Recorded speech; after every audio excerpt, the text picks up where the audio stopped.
మనలో ఈ సాధన చేసేటప్పుడు మూడో నేత్రం అనేది ఎప్పుడు ఉద్దీపన చెందుతుందండి? మూడవ నేత్రము అనేది ఏంటంటే మనం పడుకుంటాం కదా సార్, మన వాళ్ళు మూడవ నేత్రం అన్నారు దాన్ని. మనం పడుకుంటే కళలు వస్తాయి కదా, అది మూడవ నేత్రమే. అయితే జీవన విధానం తేడా అయితే దాన్ని త్రినేత్రం అన్నారు. ఇప్పుడు ఇట్లా నడుచుకుంటూ నేను వెళ్తే కూడా ఒక కన్ను ఇట్లా మూస్తుంటాం కదా, కళ్ళు మనము మూస్తూ ఉంటే ఆ మూసినంత కాలంలో ఒక దృశ్యం వస్తుంది మనకి. మనం పడుకుంటే దృశ్యం ఎట్లా వస్తుందో, మరి నేను నిజామాబాద్ నడుస్తుంటే ఇట్లా మామూలుగా మా మిత్రుడు, మా గురువుగారి శిష్యుడు వస్తున్నది, ఆయన కాళ్ళు ఒత్తడానికి ఆయనకే పర్మిషన్. ఆయన లింగం అని అంటారు, వన్నెల్లో ఉంటాడు ఆయన. ఆయన ఒక 5 నిమిషాల్లో వచ్చేది కనిపించింది మరి.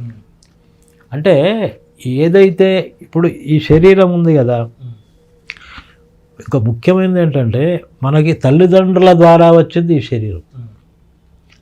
మనం సాధన ద్వారా వస్తే ఇది ఏమవుతుందంటే దివ్య శరీరంగా మారుతుంది.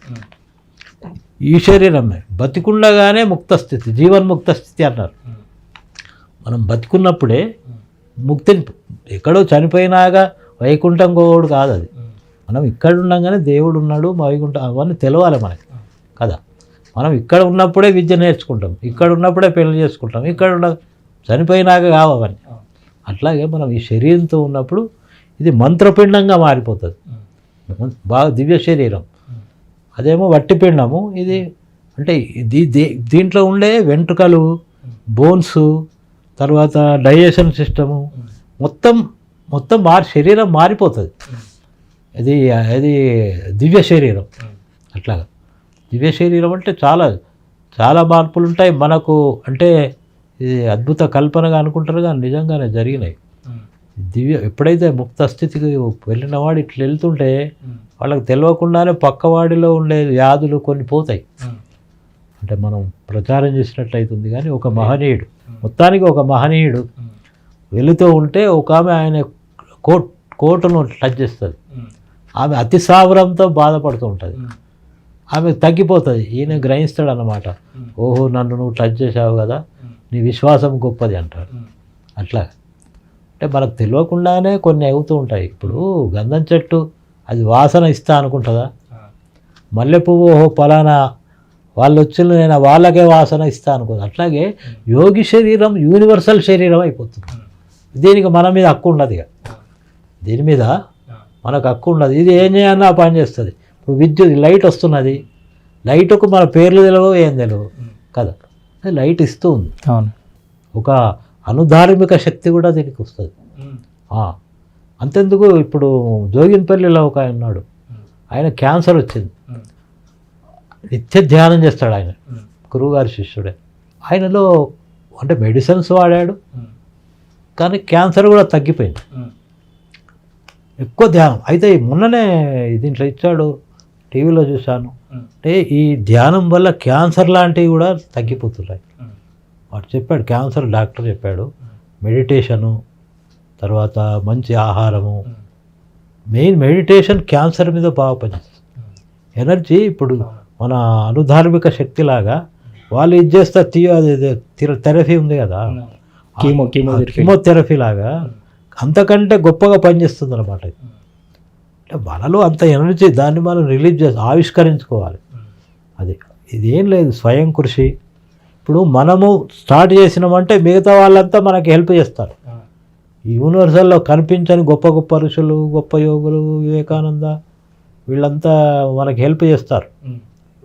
ఇంకోటి పరమాత్మ, ఆత్మాంశ పరమాత్మనే మనలో ఉన్నాక ఇంకెవరు హెల్ప్ అంటే వాళ్ళ ఆ రూపాలు ధరించారు కాబట్టి వాళ్ళు మనకు కనిపిస్తారు. ఇంకొకటి అరబిందో లైఫ్ హిస్టరీ చూడండి. అరబిందో సాధనలో కొంతకాలం స్వామి వివేకానంద గైడ్ చేస్తాడు, ఆయన ఇచ్చాడు దాంట్లో. ఆయనను ఆ బాంబు కేసుల్లో దేంట్లోనో చేస్తారు, జైలు ఇస్తారు. అది మన వేస్తే ఆయన అంతకుముందు ఆయనకి ఆధ్యాత్మిక ఇది తెలియదు. తర్వాత ఇవన్నీ మన ఇక్కడ పాండిచేరికి వచ్చినాక తర్వాత వస్తాడు. ఆయనకు ప్రతి వాడిలో వాసుదేవుడే కనిపిస్తాడు. జైల్లోనే శ్రీకృష్ణ శ్రీకృష్ణ దర్శనం అవుతుంది. ఆయన బాంబు కేసు మీద వాదించింది చిత్తరంజన్ దాస్. అప్పుడు ఆయన అడ్వకేట్ చిత్తరంజన్ దాస్ గారు ఆయనని అక్కడ వాదిస్తారు. ఆయనకు ఆ జడ్జిలో వాసుదేవుడే కనిపిస్తాడు, చిత్తరంజన్లో వాసుదేవుడు, తనలో వాసుదేవుడే. వాళ్ళు ఏమి వాదించారు, ఆయన ఏమి వినడు, మొత్తంగా విడుదల అవుతాడు. అక్కడి నుంచి వచ్చి పాండిచేరిలో ఉంటాడు. ఇది మనం చూసింది. దాంట్లో ఇచ్చాడు, వివేకానంద గైడ్ చేశాడు. మన ప్రత్యక్షంగా మన కళ్ళ ముందు జరిగింది కదా, జరిగింది. సాధన దశలో వివేకానంద కనిపించిస్తాడు. తర్వాత ఏంటి అంటాడు ఆయన. తర్వాత ఇక నేను ఇంతవరకే, కొంత కృష్ణుడు కూడా గైడ్ చేస్తాడు.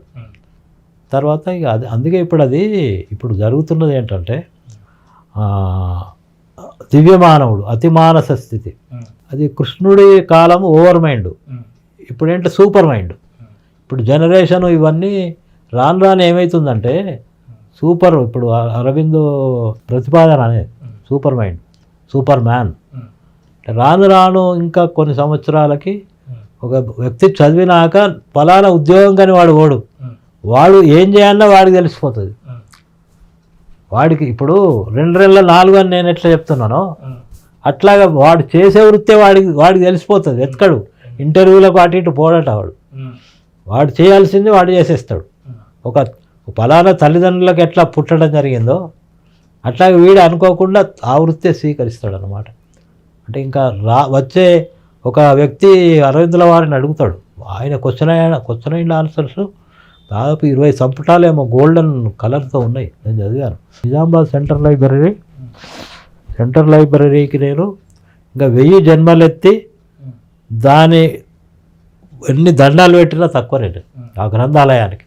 అది నాకు చాలా జ్ఞానం ఇచ్చింది. అరవిందుల సాహిత్యం కూడా అక్కడ బాగా చదివాను. ఆయనను ఒక మామూలు శిష్యుడు అడుగుతాడు, సూపర్ మ్యాన్ ఎట్లా ఉంటాడంటే ఆయన అంటాడు, ఒక బర్రె యజమానిని ఊహించగలదా?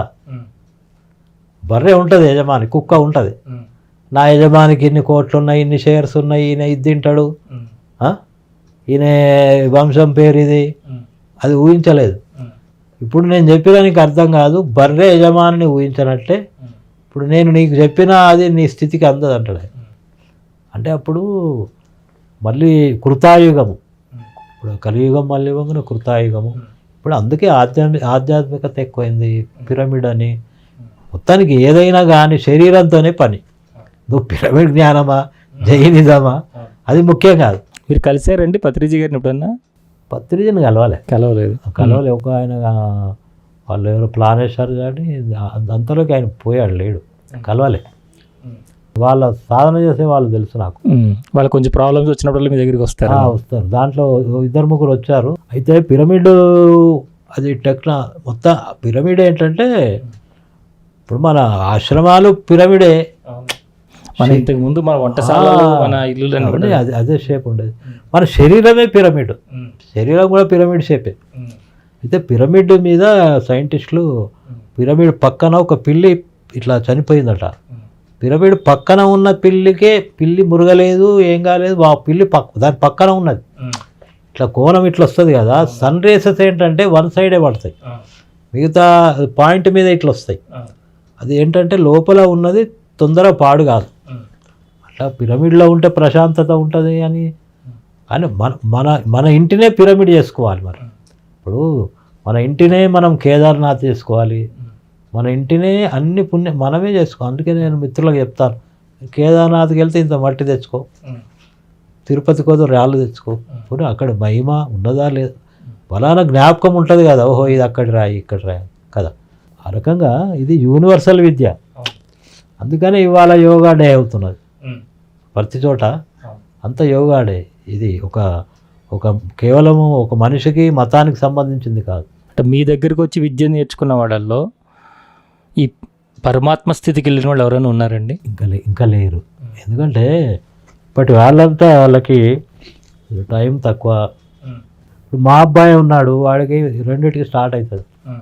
వాడిది కెనడా కంపెనీ ఉంది. వాళ్ళకి ఎంతో ఇంట్రెస్ట్ ఉంది. అందుకని మీకు ఎప్పుడన్నా టైం దొరకని, ఇప్పుడు 10 నిమిషాలు టైం దొరికింది, కూర్చోండి,